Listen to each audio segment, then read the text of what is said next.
શ્રી ગણેશાય નમઃ. મિત્રો, આપ જોઈ રહ્યા છો યુટ્યુબ આપણી ચેનલ વ્રત ભક્તિ ગાથામાં આપ સૌનું સ્વાગત છે. મિત્રો, આજે આ વિડીયોમાં આપણે જાણવાના છીએ શ્રાવણ માસના શુક્લ પક્ષની એકાદશી પુત્રદા એકાદશી ક્યારે મનાવવાની રહેશે, આ એકાદશીનું શુભ મુહૂર્ત શું છે, પારણા ક્યારે કરવા, એકાદશીનું મહત્વ શું છે તે સર્વ જાણીશું. જો આપને આ વિડીયો પસંદ આવે તો લાઇક કરજો, શેર કરજો. આપ આ ચેનલ પહેલી વખત જોઈ રહ્યા છો તો સબસ્ક્રાઇબ કરી લેજો, જેથી આવનાર નવા વિડીયોની માહિતી આપ સુધી તુરંત પહોંચી શકે. ધન્યવાદ. ઓમ મંગલમ ભગવાન વિષ્ણુ મંગલમ ગરુડધ્વજ મંગલમ પુંડરીકાક્ષ મંગલાય તનોહરી. બોલો મંગલમૂર્તિ ભગવાન લક્ષ્મીપતિ નારાયણની જય. મિત્રો, એકાદશી એટલે 11મી તિથિ, જે મહિનામાં 2 વખત આવે છે, શુક્લ પક્ષ અને કૃષ્ણ પક્ષમાં. આ બંને તિથિના સ્વામી ભગવાન શ્રી નારાયણ છે, માટે આજે ભક્તો ભગવાન શ્રી હરિને પ્રિય એવી આ એકાદશીના દિવસે વ્રત ઉપવાસ કરી દાન પુણ્ય કરીને પ્રભુના નિમિત્તે વ્રત કરીને પુણ્ય અર્જિત કરે છે, પાપોમાંથી મુક્તિ મેળવે છે અને ભગવાન શ્રી કૃષ્ણની કૃપાથી, ભગવાન નારાયણની કૃપાથી ભુક્તિ અને અંતમાં મુક્તિની પ્રાપ્તિ થાય છે. પુત્રદા એકાદશી નામ સાર્થક કરે છે. પુત્ર અર્થાત સંતાન, ચાહે દીકરો હોય કે દીકરી, જે માતા પિતાને સંતાન પ્રાપ્તિની કામના હોય અથવા તો જેઓને વંશવૃદ્ધિની કામના હોય, તેઓ આ પુત્રદા એકાદશીનું વ્રત કરે છે. ભગવાન શ્રી નારાયણનું પૂજન અર્ચન કરે અને દાન પુણ્ય કરે તો પ્રભુ એમની પર પ્રસન્ન થાય છે. આજે વિધિસર ભગવાનની પૂજા કરવાની એવી પણ માન્યતા છે કે જીવનમાં સુખ સૌભાગ્યની પ્રાપ્તિ થાય છે, સંતાન રત્નની પ્રાપ્તિ થાય છે. આમ તો વર્ષમાં જેટલી પણ એકાદશીઓ આવે છે તે અલગ અલગ મહત્વ ધરાવે છે. જો ભક્તો આખા વર્ષ દરમિયાન આવતી 24 એકાદશી થાય છે અને પુરુષોત્તમ માસ જ્યારે આવે છે 3 વર્ષે, ત્યારે 2 એકાદશી, કુલ 26 એકાદશી થાય છે. તે 26 એકાદશીનું વ્રત ના કરી શકે તો વર્ષભરમાં માત્ર 2 એકાદશી કરે છે. દેવસૈની એકાદશી અને દેવ ઉઠની એકાદશી, જે ચાતુર્માસ દરમિયાન ના આવે છે. તે એકાદશીથી ચાતુર્માસ પ્રારંભ થાય છે અને ચાતુર્માસ પૂર્ણ થાય છે. તે એકાદશીનું વ્રત કરવાથી બધી એકાદશીનું પુણ્ય પ્રાપ્ત થાય છે.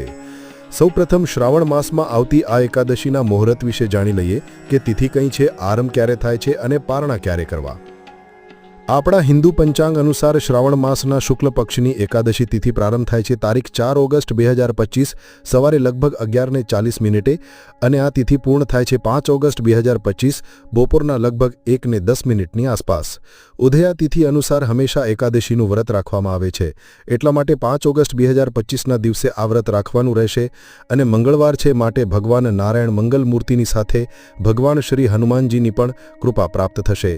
શ્રી રામદૂત હનુમાનજી મહારાજની સેવા પૂજા અર્ચના કરવાથી પણ પુણ્ય અર્જિત થાય છે, બલબુદ્ધિ પ્રાપ્ત થાય છે, સદબુદ્ધિની પ્રાપ્તિ થાય છે. એકાદશીની તિથિના દિવસે જે ભક્તો વ્રત કરે છે, સંકલ્પ કરે છે, તે સંકલ્પ છોડવાનો હોય છે, જેને આપણે પારણા કહીએ છીએ. તે પારણાના મુહૂર્ત વિશે પણ જાણી લઈએ. આ એકાદશીના પારણા તારીખ 6 ઓગસ્ટ 2025 બુધવારના દિવસે વહેલી સવારે લગભગ 5:40 લઈને 8:30 વાગ્યા સુધીમાં કરવાના રહેશે. દ્વાદશી તિથિ સમાપ્ત થાય એ પહેલાં પારણા કરી લેવાના હોય છે અને દ્વાદશી તિથિ સમાપ્ત થાય છે બપોરના 2:08 આસપાસ. એ પહેલાં પારણા કરી લેવાના રહેશે. ભગવાન શ્રી હરિને પ્રિય આ એકાદશીનું વ્રત હોય છે, માટે આજે ભગવાન નારાયણનું વિશેષ પૂજન થાય છે. સવારે વહેલા ઉઠીને સ્નાન અદિકથી પરવારીને શુદ્ધ વસ્ત્ર ધારણ કરવા. ભગવાન લક્ષ્મીનારાયણ દેવનું આપણા ઘરના મંદિરમાં જો કોઈ પણ સ્વરૂપ હોય, ચાહે મૂર્તિ હોય, ફોટો હોય, તેનું પૂજન થાય છે. ધૂપ, દીપ, નૈવેદ્ય આદિથી માખણ મિશ્રીનો ભોગ લગાવી શકાય છે. તુલસી દલ સમર્પિત થાય છે પ્રભુના શ્રીચરણોના પણ, અને દરેક ભોગમાં પણ તુલસી માતાજીની પણ સેવા પૂજા થાય છે, દીપદાન થાય છે, પીપળાના વૃક્ષની પૂજા થાય છે, આપણા પિતૃ દેવતાનું સ્મરણ થાય છે. કારણ કે આ પુત્રદા એકાદશી છે. જેમના આપણે પુત્ર છીએ, જેમના આપણે વંશ છીએ, તેમનું કર્જ પણ ચૂકવવાનું આ દિવસ છે, માટે આપણે આપણા પિતૃ નિમિત્તે પણ દાન પુણ્ય કરીએ, અર્ચન કરીએ, સૂર્યનારાયણ દેવને અર્ધી આપીએ અને પિતૃ દેવતાનું સ્મરણ કરી શકાય છે. ગાયત્રી મંત્રનો જપ કરી શકાય છે. આજે મંદિરોમાં જઈને દીપદાન થાય છે. શ્રાવણ માસ છે, માટે ભગવાન શિવજીને કેમ ભૂલવા.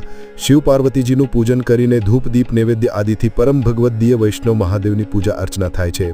અને આજે મંગળવાર પણ છે, એટલે આ મંગળવારના દિવસે ભગવાન શિવજીના અંશાવતાર એવા રુદ્રાવતાર ભગવાન હનુમાનજીની સેવા પૂજા અર્ચના કરીએ તો સોનામાં સુગંધ મળી જાય છે.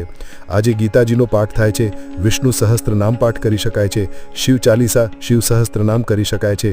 અને શ્રાવણ માસ છે તો મહાદેવની પૂજા અર્ચનાની સાથે ભગવાન લક્ષ્મીનારાયણ દેવની પૂજા થશે અને શ્રી હનુમાનજીની પણ પૂજા થશે. સાથે મંગલા ગૌરી વ્રત પણ થશે.